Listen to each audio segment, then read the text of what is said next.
día nos vino a acompañar para darnos una pequeña charla. Voy a dejar a David Galeano acerca de la cosmovisión de los guaraníes. Así que les pido a todos que puedan estar atentos en silencio.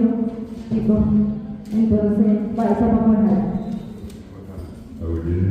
Buen día, ¿qué tal? ¿Cómo están? Muy bien. Un gusto compartir con ustedes. Voy a ir contándoles algunas cosas que probablemente van a ser interesantes para esta salida, esta discusión que van a hacer, me decía la profesora, para conocer todo lo que tiene que ver con las reducciones y misiones jesuíticas y qué relación tiene esto con las culturas nativas, los pueblos originarios, la comunidad indígena de Paraguay. Bueno, quiero empezar con algo muy interesante que creo que todos vamos a tener en cuenta aquí a una semana más. Vamos a recordar la fecha de la fundación de Asunción, que va a ser el 15 de agosto. Y esto ocurrió en 1537.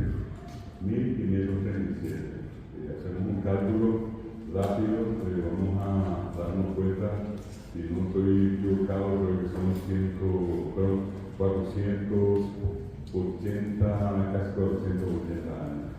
No estoy teniendo datos exactos, pero estamos por ahí, 480 años que se fundó Asunción, la capital de nuestro país. Antes de eso, dos fechas que también seguramente ustedes ya leyeron, en algún momento respondieron sobre esto.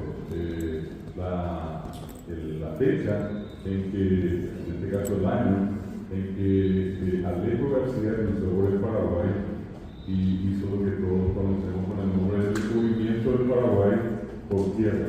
Y eso ocurrió en 1524. Y luego, 3 años después, en 1527, un señor llamado Sebastián Gaboto cruzó el Paraguay por agua. Y se dice que él descubrió el Paraguay por agua. Entonces, Alejo García y Sebastián Gaboto, 1524 y 1527. Y de allí, 1527, 10 años después, se funda la ciudad de Asunción, donde todos estamos viviendo, desarrollamos nuestras actividades. Ustedes acá en el Colegio del Sol estudiando. Asunción, acá en una cuadra está la municipalidad inclusive, que es el centro administrador de nuestra ciudad. Bueno, desde que uno comienza a estudiar esa parte de la historia, después van a ir ocurriendo, se va a dividir la historia de Paraguay en etapas. Vamos a hablar, por ejemplo, del tiempo de la colonia, que empieza con la llegada de los conquistadores. Esa primera parte se conoce como el tiempo de la conquista. Y la conquista normalmente implica ciertas acciones que se hacen por la fuerza. Ellos vinieron y tuvieron que imponer acá su cultura, los españoles, y eso no lo hicieron durante muy amigablemente con los indígenas, con los nativos, que tampoco querían la presencia de gente extraña, ¿verdad? Es lo mismo que mañana un país vecino nuestro venga a instalar acá y nosotros le vamos a decir, ¿quiénes son ustedes para venir acá? ¿Verdad? Si este es nuestro país. No, esa es la misma situación que se dio con los nativos y hubo un tiempo de enfrentamientos, de combates, lastimosamente de muerte también. Y después de eso ya se desarrolla el tiempo de la colonia, donde ya España, a través de los conquistadores que llegaron acá, de los fundadores de la Asunción, se instalan los españoles y comienzan a desarrollar lo que todos conocemos como la cultura española. Y para una parte de esa actividad de difusión de la cultura española también incluyó la presencia y la difusión de la religión. Estamos hablando del cristianismo, de los cristianos, y puntualmente los que conocemos con el nombre de católicos, ¿verdad? ¿Cómo se hizo eso? Con la llegada a Paraguay de los misioneros. ¿Quiénes fueron los misioneros? Por ejemplo, los jesuitas, por ejemplo, los franciscanos, los dominicos, mercedarios, Hasta hoy, si alguno de ustedes conoce o sabe, va a ubicar a estas comunidades religiosas viviendo en el Paraguay. Por ejemplo, hay un colegio que todos ustedes conocen que es el Cristo Rey. El Cristo Rey es un colegio administrado por la comunidad jesuita. Y así podríamos ir buscando y vamos a encontrar otras instituciones que están identificadas, si no con los jesuitas, también con los franciscanos y con los miembros de otras comunidades religiosas. Bueno, entonces, esto se da donde concretamente esa presencia de los misioneros prácticamente en todo el Paraguay, de norte a sur, y lo que podría yo decirles a ustedes de oeste a este, hacia Ciudad del Este, no fue tanta la distancia que ellos tuvieron, pero sí al sur y sí al norte. Por ejemplo, se instalaron los franciscanos aquí cerca, en una ciudad que está a 20 kilómetros de acá, que es Capiatá. O sea, fue una revolución franciscana. ¿Cuál fue otra? Seguramente muchos de ustedes escucharon o conocen por la fama que tenía la iglesia en la ciudad de Yaguarón. En Yaguarón también estuvieron los franciscanos. ¿Dónde más? En Atirán. Y cerquita de Atirán es Tomatí. Estos fueron los centros misionales que tuvieron los franciscanos aquí cerca. Un poco más retirado ya en Carazapá. En Carazapá ellos se instalan en 1607. Y acá la profesora Juana con su familia es de una zona dentro de Carazapá que se llama Yupí. Y Yupí es una ciudad que desde 1610 tiene la presencia de los franciscanos. Imagínense, son 400 y un poco más de años que ellos llevan trabajando y difundiendo la religión en la zona de Carazapá. Y si miramos por el otro lado, ustedes van a ir concretamente, van a hacer el recorrido por la ruta 1, van a llegar a Misiones, y ya el nombre del departamento de Misiones, del lado paraguayo y también del lado argentino. Misiones Argentinas se dice allí, en el caso nuestro, Misiones Paraguay. ¿Y qué ciudades van a encontrar ustedes donde estuvieron quienes? Los jesuitas. Van a llegar, por ejemplo, a San Ignacio, que se llama San Ignacio Guazú. Guazú es grande, el gran San Ignacio. ¿Por qué? Porque del otro lado, el territorio de Misiones Argentina, está San Ignacio Mini. Mini quiere decir pequeño, chico. Era como una especie de dos San Ignacio. Uno en la Argentina, San Ignacio Mini, y el otro acá, el que van a conocer seguramente, San Ignacio Guazú. Pasando San Ignacio, para aquellos que ya se van llamando una vez a la encarnación, van a encontrarse ustedes con una población muy cerca que se llama Santa María. Su nombre antiguo era Santa María de Fe.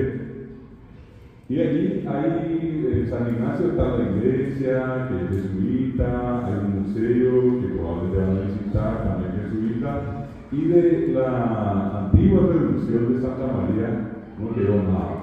Solamente van a encontrar ustedes un pequeño museo donde están las imágenes de santos que quedaron del tiempo que estuvieron aquí los misioneros jesuitas.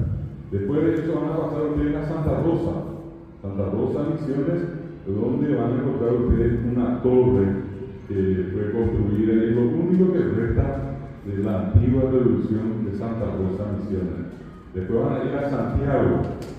Santiago también tiene así unas pequeñas partes de la construcción que actuó alguna vez. Pues, todo eso se destruyó con el tiempo, se convirtió en lo que después se conoce con el nombre de ruinas. Van a pasar seguramente a San Cosme y Damián.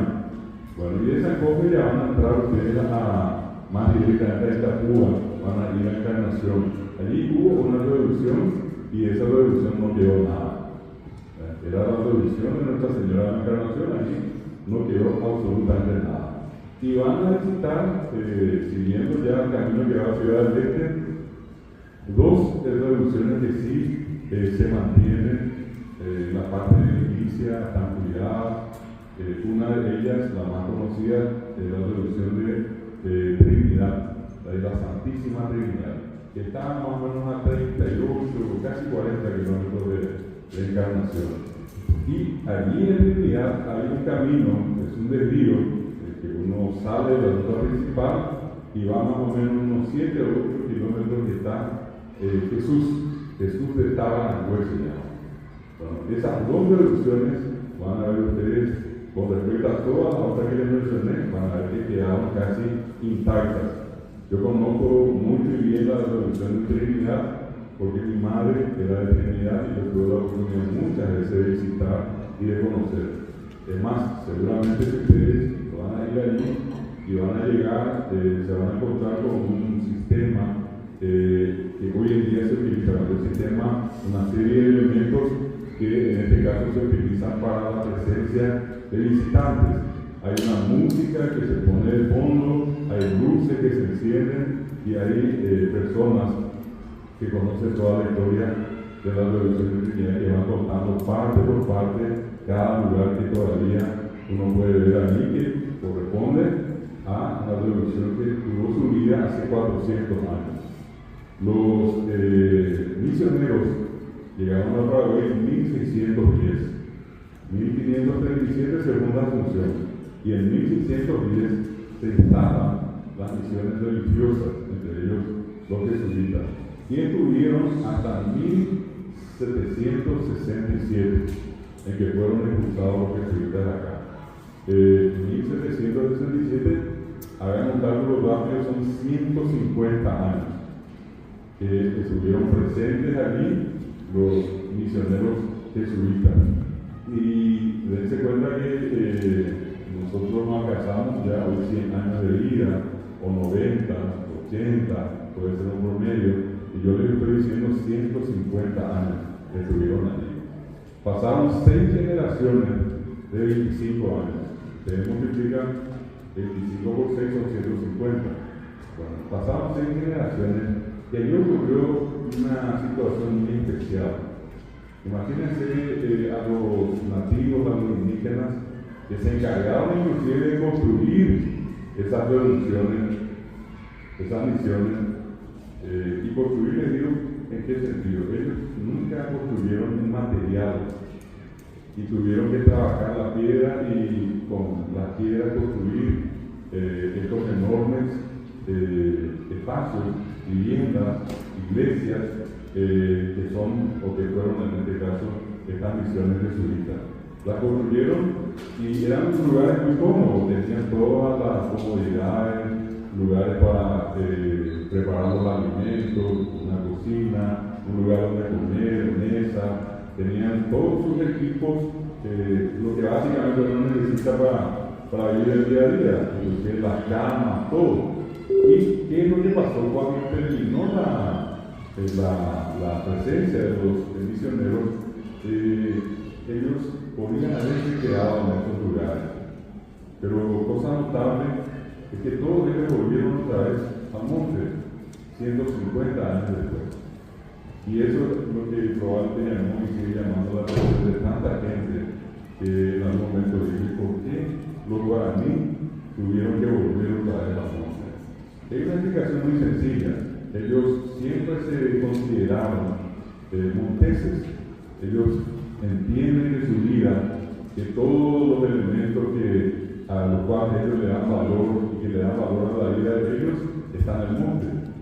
Ellos nunca jamás construyeron nada material, así con piedra. Cuando uno se compara y dice, bueno, pero están los mayas, están los aztecas, están los incas, fijaron unas enormes construcciones, templos, todas las construcciones de piedra. Todo el mundo siempre se preguntó: ¿por qué los guaraníes hicieron eso? Y sencillamente no tenían otro estilo de vida. O sea, a ellos no les gustaba el tema de la construcción del templo, sino que siempre se consideraron migrantes. Iban de un lugar a otro. No es que se quedaban toda la vida en un lugar. Hasta hoy ellos tienen la costumbre de vivir cerca, al costado de un arroyo o un río, y al costado, teniendo ellos la vegetación, los frutos naturales. También algo muy importante dentro de la naturaleza, la miel, el agua y por ahí repito los frutos. Me refiero a árboles, a plantas, que ellos siempre supieron utilizar. Del río siempre consumieron los peces, pescados, ¿verdad? Ellos nunca fueron carnívoros hasta hace poco. la vaca, la oveja, la cabra llegaron a América ya mucho después del descubrimiento. Ni la vaca, ni las cabras, ni las ovejas son animales nativos de América. Es más, si ustedes se fijan en una oveja, todo el pelo que tiene, y nosotros acá con temperaturas de 40 y pico de grados, imposible que ese pobre animal aguante, ¿verdad? Sin embargo, con el tiempo se adaptaron. ¿De dónde fueron traídos? Los animales vinieron de las altas montañas de Europa y vinieron acá y se adaptaron, pero originales de acá no eran. Entonces, los guaraníes hoy tienen una creencia, una costumbre con respecto a los animales, y es que ellos dicen que los animales tienen espíritus muy poderosos y que cuando uno llega a consumir la carne vacuna, por ejemplo la de otros animales, existe el riesgo de que el espíritu de ese animal le pase a la persona, ¿verdad? Si el animal era violento, entonces consumiendo la carne de ese animal, eso iba a hacer que también la persona sea violenta. Esa es la razón por la que nunca jamás consumieron carne de animales, solamente la de los pescados. Entonces la base de la alimentación de ellos eran los pescados, la miel, la abeja y los frutos. Si ustedes quieren, hablando casi en términos como hoy hablamos, eran vegetarianos. Incluso huevos no comían, hasta hoy no comen, porque ellos saben que allí dentro de ese huevo, de cualquiera de las aves que puedan existir, allí dentro hay una vida. Entonces ellos no consumen. Si ustedes probablemente los ven a estos que están acá por Asunción, viven en condiciones bastante delicadas, muy complicadas, obviamente el consumen por obligación, pero no precisamente como parte de una tradición cultural. Quiero mostrarles acá algunas cosas que pueden ser, dentro de todo lo que les estoy contando, puede ser interesante para que ustedes conozcan mejor esto.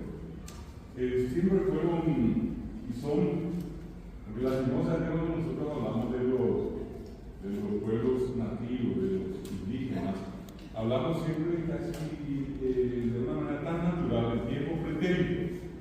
Si alguien le pregunta alguna cosa de esto a ustedes y capaz que les habla con mucha facilidad, los guaraníes vivieron, ellos se alimentaron, y todo pretérito. Resulta que todavía están presentes, todavía están vivos. En este último censo, se dio a conocer hace poco tiempo, se menciona que existen hoy en Paraguay 140.000 indígenas. De los 140.000 indígenas, 90.000 son guaraní hablantes y el resto hablan otros idiomas, tan pero tan diferentes al guaraní y al castellano.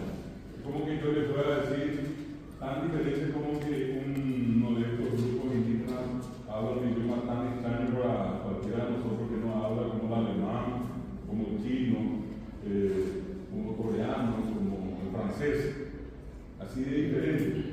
Viven acá, pero ustedes van a mirar, van a decir que se parecen, pero resulta que culturalmente y lingüísticamente son distintos. Repito, entonces, de 140.000 indígenas que hoy existen en Paraguay, que están vivos, solamente 90.000 hablan guaraní. Y parte de esos 90.000 ustedes probablemente, imagino que en el recorrido que van a hacer de Trinidad a Jesús, van a conocer una comunidad indígena que está al costado del camino. Es una comunidad muy abierta, ustedes lo van a ver a ellos vendiendo sus artesanías, les van a ir mostrando cosas que ellos tienen. Están ahí un costadito del camino, el rito de Trinidad, a Jesús. Bueno, este dato que les voy a mostrar acá es para que ustedes puedan tener una idea de cómo tiene tanta vigencia el tema de la cultura guaraní en Paraguay. Se hizo esta respuesta integrada de hogares, parecía un censo, el censo marca esto mismo, solamente que tengo esta placa, por eso les estoy mostrando esta. Y fíjense en ese detalle que está aquí arriba.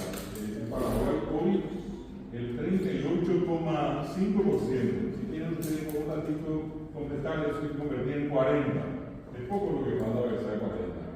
Y multipliquen, somos 6.109.000 habitantes, según el último censo. Entonces, todos presumíamos que probablemente llegamos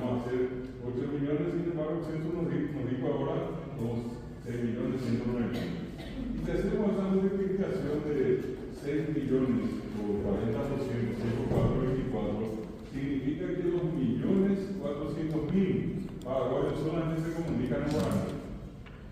Solamente en guaraní. ¿Verdad? Acá ustedes quieren preguntar algo continuo. ¿Quieren, seguro que ya tienen más o menos calculada, la idea ya está ahí medio definida? ¿Quiénes quieren estudiar, por ejemplo, medicina? Ahí hay una cultura médica, tenemos a otra, hay otro, acá hay otra, y quieren ser médicos. A ver, un poquito, ¿quiénes quieren ser abogados? Abogados, ¿no? ¿Quiénes quieren ser ingenieros? Acá hay un ingeniero, otro, acá tenemos ya un ingeniero arquitecto, acá también, periodistas, maestros o maestras, docentes. Acá no tenemos una falta de. Ahora tenemos que buscar rápidamente a un futuro maestro acá. Acá está parada la profesora y bueno, alguno para uno de ustedes va a caer en eso. Sí, muchas gracias.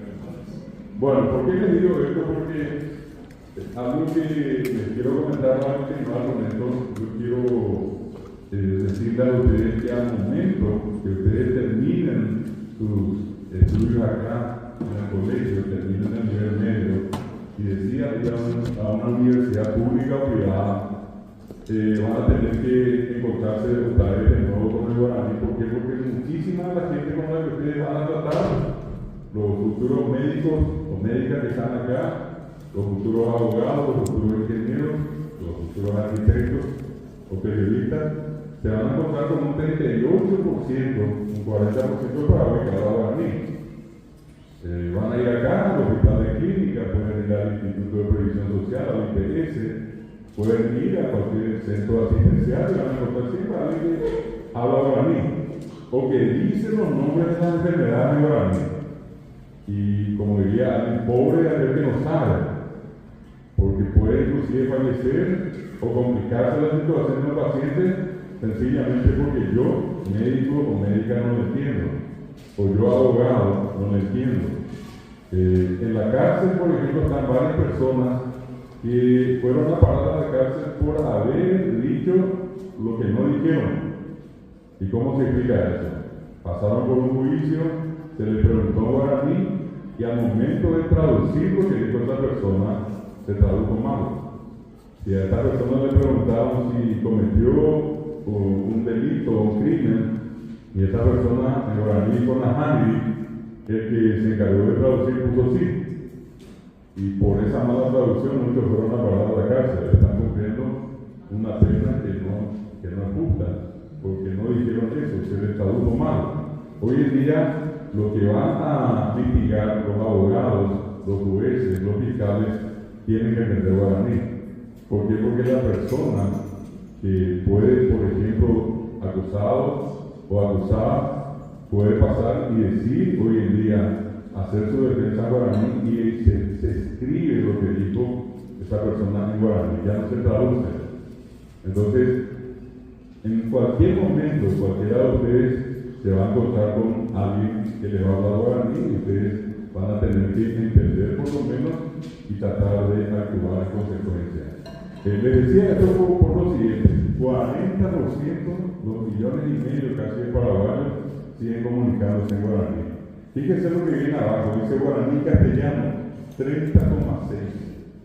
Bueno, ese 0,6 ya tira 31. 30,6 hablan guaraní castellano. Pero con una característica, probablemente una gran mayoría primero aprendió guaraní y después aprendió castellano. Y en tercer lugar, fíjense, apenas 28,5% hablantes de castellano o español. Y acá van a ver ustedes hablantes de otros idiomas, 2,1. Y en ese grupo de hablantes de otros idiomas están, por ejemplo, los inmigrantes, los que han venido de otros países y viven en Paraguay. Acá pueden estar los brasileños, vecinos nuestros, argentinos, ¿sí? Vamos a colocar acá a la gente que viene de Alemania, que puede venir de Estados Unidos, de Canadá, hay mexicanos, hay chilenos, de distintas nacionalidades. ¿Perdón? España, perfecto, españoles. Pueden haber de cualquiera de los continentes viviendo acá. Y ellos forman parte en este censo de lo que hablan otros idiomas, un 2,1. Sin embargo, otra vez en ese 2,1 yo tengo que hacer un desprendimiento y va a ser 1,7% de lenguas indígenas. ¿Sí?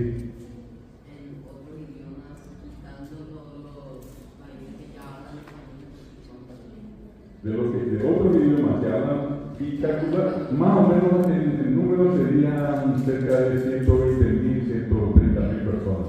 Chile, Argentina, España, eso hablan español también, pero por ejemplo los brasileños o los estadounidenses o los alemanes que viven por...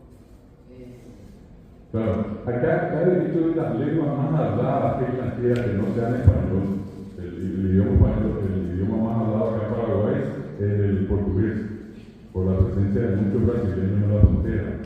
Y luego ya van a estar los que vienen, por ejemplo, de otros países como el caso de Estados Unidos, el caso de Alemania. Tenemos muchos descendientes alemanes en Paraguay. ¿Sí?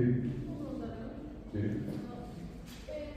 Los idiomas, la gente que viene de otros países, ¿sí? Sí. Pero hablan español, ¿se les catalogan otros idiomas o se No. quedan en castellano? Acá cuando dice otros, se refiere a cualquier otro idioma que no sea español. ¿Me entienden? Acá van a estar los que hablan portugués, inglés, alemán, francés. Los que hablan español entran en ese grupo que dice aquí castellano. ¿Sí? Bueno, y fíjense entonces, en promedio de 140.000 nativos, 1,7% del 2,1%, y esa diferencia que queda allí es la de los inmigrantes. Y entre los inmigrantes, los que han venido de otros países que no hablan castellano, que hablan otros idiomas, los más numerosos son los que hablan portugués. El promedio llega a aproximadamente 60.000 personas que hablan portugués hoy en Paraguay, que tienen como lengua materna portugués y que hoy pueden hablar inglés, castellano, guaraní inclusive, pero su lengua materna, la lengua que usan en sus hogares, es el portugués. Es lo mismo que acá, vamos a suponer entre ustedes pueda haber una familia norteamericana, está papá, mamá, pueden estar cualquiera de ustedes y otros hermanos, y lo común es que probablemente cuando llegan a la casa hablan en inglés. No son ingleses, son norteamericanos, hablan inglés. ¿Y qué pasa? Salen a la calle, vienen acá y hablan castellano. Pueden hablar guaraní, hacer otro idioma también, pero cuando están en la intimidad siguen hablando su idioma de origen, que es en este caso el inglés o el portugués. Bueno, esto es ahora. ¿Qué demuestra esto? Interesante si ustedes suman este 38,5 más 30, esto le da casi un 70% de gente que habla y entiende guaraní paraguayo. El porcentaje es altísimo. La lengua más hablada en Paraguay es el guaraní, no es el castellano. Esto es lo que muestra el censo. El censo normalmente es una herramienta científica. Se hace cada 10 años, se requiere una estructura muy grande y con esa estructura se hacen los trabajos del censo. Ahora voy a mostrarles para que ustedes puedan tener una idea. Esta señora que van a ver acá en la imagen es una arqueóloga, es una etnógrafa y es una etnóloga. Yo sigo diciendo eso, aunque ya murió, porque la memoria de ella permanece. Es una persona que hizo trabajos extraordinarios, fantásticos en materia en general de lo que se llama la antropología, la ciencia que estudia a la gente. Ella se llama Branislava Susnik. Ella llegó de Europa, fue traída por el único filántropo que tuvo el Paraguay. ¿Qué significa ser filántropo? Tener mucho dinero y poner ese dinero al servicio de la gente. Era una especie de Bill Gates en su momento en Paraguay, el doctor Andrés Barbero. Y Andrés Barbero llega al final de sus días teniendo dos hermanas, una llamada María y la otra llamada Josefa, y ellos por una cuestión personal decidieron no casarse. Nunca se casaron, no tuvieron familia, no tuvieron descendientes y tenían una fortuna tan grande que ellos resolvieron dejar todo eso para servir a la gente. Y si en algún momento, cuando ustedes están yendo hacia el centro, van por la calle España, cuando llegan allá a la curva que empieza la calle Tacuarí, cuadra antes de llegar a la derecha hay un edificio que se llama Museo Etnográfico Andrés Barbero.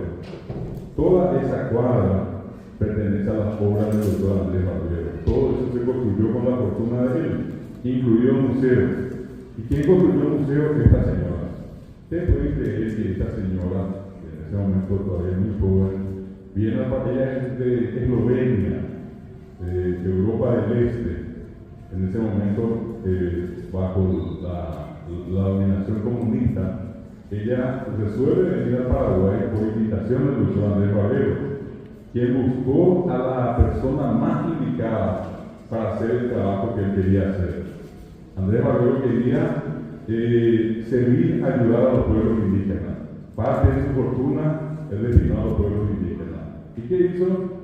Dijo, voy a traer a la persona que más entiende para que localice a la comunidad indígena de Paraguay, para que nos dé la realidad de los pueblos indígenas de Paraguay. Entonces llega esta señora, lastimosamente cuando ella llegó, ya el doctor Barbero había fallecido, murió Andrés Barbero. Y esta señora comienza a trabajar con toda la plata que dejó Barbero y trabaja por 20 años. Imagínense, intenten imaginar, ustedes son de 10, 15, 20 años atrás nada más, pero intenten imaginar el Chaco paraguayo en 1950, un poquitito después de la guerra, hasta 1970, impenetrable. No había caminos, no había nada. Ella andaba a caballo o en carreta. Y él iba y visitaba esta comunidad indígena y permanecía en ella a veces por 15 días, 30 días, 2 meses, 3 meses, dependiendo de la distancia. ¿Para qué? Para conversar con los miembros de esa comunidad indígena y sacarles información. ¿Quiénes eran ellos? ¿Cuáles eran las características de su cultura? ¿Cuál era la religión que tenían? ¿Cuáles los idiomas que hablaban? ¿Qué tipo de artesanías hacían? Todo. Y ella, en la medida que visitaba estos lugares, 20 años, entonces iba trayendo algunas muestras que a ella le entregaban. Le entregaban, qué sé yo, un arco, una flecha, le entregaban una canoa, y ella traía y depositaba en este edificio que les dije que está sobre la calle España. Con el tiempo, cuando después de 20 años ella recorrió todo el Paraguay, encontró que había 17 grupos diferentes de indígenas. Era como decir 17 países con su identidad propia, así como que yo diría en este momento Argentina, Brasil, Bolivia, Uruguay, Chile, así como eso, ella encontró 17 en Paraguay, pueblos indígenas, naciones indígenas. Y entonces con eso que ella se fue colectando, construyó unos stands, y en esos stands ella puso la muestra que trajo de cada comunidad, para que la gente vea y reconozca parte de lo que ella vio en nuestros lugares tan retirados de Paraguay. Esta es SUCNI, la más grande antropóloga que tuvo el Paraguay. Ella, repito, eslovena de nacimiento, ella adoptó la nacionalidad paraguaya. Yo tuve la oportunidad de conocerla, de trabajar muchos años con ella, y justo antes de morir, ella recibió la más alta distinción que otorga el Estado paraguayo, que es el Premio Nacional de Ciencia. Se lo otorgó a la doctora SUCNI. Y un tiempito después, ella falleció. ¿Qué es lo que hizo SUCNI? Miren, SUCNI hizo esto que les voy a mostrar acá. De esa recorrida que ella llegó a hacer por los distintos lugares del Paraguay, ella consiguió ubicar a los pueblos indígenas. Les voy a mostrar esta primera imagen. Este es el mapa del Paraguay y esta es la ubicación que ella le dio a los pueblos indígenas. Es un mapa del Paraguay, pero con la ubicación de los pueblos indígenas. Miren ustedes, acá en la región oriental, ella le ubicó acá en la zona de Pedro Juan Caballero, en el departamento de Amambay, a los indígenas guaraní llamados Paní Tabitenán, ¿verdad? Un poquitito más abajo, en la costa del río Paraná hacia el Brasil, está esto que ella ubicó con el nombre de Abasiripá. Desde acá, desde arriba del río Apa, Concepción, San Pedro, Canindeyú, Caguazú, Guairá, Carazapá, Itapúa, y hasta el otro lado, misión argentina, los llamados Luigá Guaraní. Estas tres comunidades, cuando ella estudió a estas tres comunidades, las tres tenían 15.000 últimos habitantes. 15.000. Hombres, mujeres, niños, jóvenes, adultos, ancianos. 15.000, cada una de estas. Pero encontró a esta comunidad más pequeña que ustedes ven acá, dice Achegua y aquí, y estos dos lugares que muestro acá con el cursor, uno acá en la zona de Baracalú y esta otra acá en la zona de Cazapá. Y ella se encontró con la sorpresa de que ya apenas en ese momento eran 900 últimas personas. Sus hermanos guaraní, que son todos los demás que les mencioné, eran 15.000, pero estos nada más quedaban ya 900 últimas personas. Han sido los más perseguidos, terriblemente perseguidos. Ustedes pueden imaginarse llegar a un parque, y imaginen, en este sentido, voy a tratar de pensarles como en un parque y aparece allí un letrero como que habrán visto alguna vez, entre Pesque y a la salida Pague. Y podrán creer ustedes que yo les diga entre mate indígena y a la salida Pague por los indígenas que mató. Y directamente allá aquí, ya sabía gente que tiene una actitud despectiva. Hay mucha gente que odia a los indígenas. Eso viene ya de aquella relación histórica donde los indígenas fueron siempre los enemigos. Si a ustedes les tocó ver las películas de Star Wars, los blancos eran los buenos y los malos los indios. Siempre fue en esa forma, ¿verdad? Entonces, acá, en este caso que les cuento, llegó un momento en que se pagaba hasta 150.000 guaraníes por cada indígena. Y eso está documentado. Lo que yo estoy diciendo está documentado. Está una señora que en algún momento fue intendente de Asunción, ella se llama Evanía Gallegos. Ella recorrió el Paraguay, periodista, y fue haciendo una serie de entrevistas, y en esa entrevista ella consiguió descubrir esto. Allí, por ejemplo, nosotros tuvimos hace 10 años atrás a la primera mujer que fue nombrada presidente del INVI. ¿Qué es el INVI? El Instituto Nacional del Indígena. Esa mujer se llama Margarita Miwangi. Ella es de esta comunidad que se llama Achegua y aquí. Y Margarita Miwangi tiene una historia de terror. A ella la secuestran. Acá están varias mujeres, yo les voy a contar con mucho respeto, pero te voy a contar porque es la historia, que es lo que Margarita cuenta. Ella, siendo joven, es secuestrada, la traen a Asunción y es violada y tiene un primer hijo producto de esa violación. Ella se escapa del lugar donde estaba acá y vuelve a su comunidad.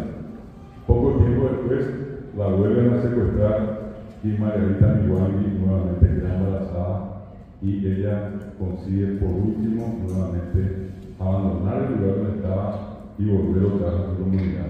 Ella cuenta con mucho orgullo que tiene 2 hijos que no fueron precisamente hijos deseados, sino que son hijos de la violación. Para que ustedes puedan entender cómo se lo trató y cómo en muchos casos se lo sigue tratando. Ella forma parte de este núcleo de 900 últimas personas. Si nosotros miramos el Chaco, vamos a encontrar acá en la parte que les muestro con el cursor Guaná, Toba, Sanapaná, y Lengua. Estos forman parte de otra comunidad que habla otro idioma que llaman guaraní. Y acá, por ejemplo, en esto que se llama Guaná, antes de la pandemia, se le encargó a un muy importante lingüista norteamericano, un gran amigo que lastimosamente murió, el doctor Sean Nicholas Gina. Se le dijo a él, el estado de contrato, y le dijo: queremos que estudies a los guaná. Y va Gina con este dato: hay 350 últimos guaná. Ese era el momento que le entregan a él, que hay 350. Entonces él llega a la comunidad y comienza a hablar con la gente, y al hablar con la gente descubre algo que para él fue terrorífico. Solamente 4 últimas mujeres seguían hablando guaná. Ningún varón y el resto de todas las mujeres ya hablan guaná. ¿Qué hablan ellas hoy? Pueden hablar castellano, hablan guaraní, hablan alemán inclusive porque tienen contacto con los menonitas y hablan portugués. Pero su lengua, la lengua guaná fue solamente se le encontró a 4 últimas mujeres, ya todas ancianas. Con la pandemia falleció una y quedaron 3. Y eso lleva a algo que algunos de ustedes, cuando más adelante esté dentro del ámbito de la universidad o ejerciendo alguna profesión, van a estudiar algo que se llama etnocidio, que es la muerte cultural, que es la muerte física. El caso de los guaná es un caso terrible. Ellos están ya hoy, pero de guaná casi no tienen nada. Ustedes van a poder mirarlo, van a decir, pero esa ocupación es indígena. Sin embargo, culturalmente ya no es guaná. 4 quedaron 3 después de la pandemia, mujeres que hablan guaná. Los toba, esto que ven acá, eran 2.500 en Paraguay. Como no tenían una atención suficiente del Estado paraguayo, de los 2.500 aproximadamente, en este momento 1.800 se mudaron a Formosa, Argentina. ¿Por qué? Porque allí se les atiende mejor. Y el resto quedó acá y vive como puede, ¿verdad? ¿Cuál es otro grupo que vamos a ver acá? Ustedes van a ver a estos que se llaman Macá, a estos que se llaman acá Nibacle, y a estos últimos que se llaman Soroti o Soroti. Estos están sobre el Pilcomayo. De estos 3 que estoy mencionando, los Nibacle son los más numerosos, son 15.000, son los únicos más numerosos en el Chaco. Estos que menciono acá, los Soroti, son solamente 260 últimas personas. En este salón, parados, caben como 160 personas.